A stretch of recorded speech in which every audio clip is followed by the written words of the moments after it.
আসসালামু আলাইকুম গাইস, দেখেন সিলিং প্লাস্টার করব তা পলিটিন দেখেন কি অবস্থা, বাঁচতেছে কি আঙ্গুল ব্যথা হয়ে গেছে, নখের কোনা দেখেন অবস্থা। ওইখান থেকে ওইটুক পরিষ্কার করছি, কষ্ট মষ্ট করে এখানে করছি। আমি করছি গাইস।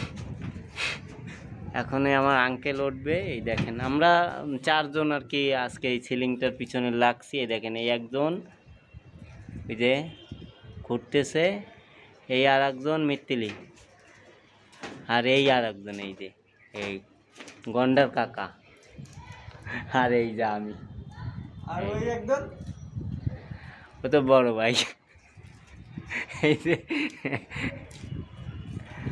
আদান ভাই পলিথিন দেখো কি অবস্থা। আচ্ছা, এ পর্যন্তই, আর করবো না ভিডিও, আজকের মতো শেষ।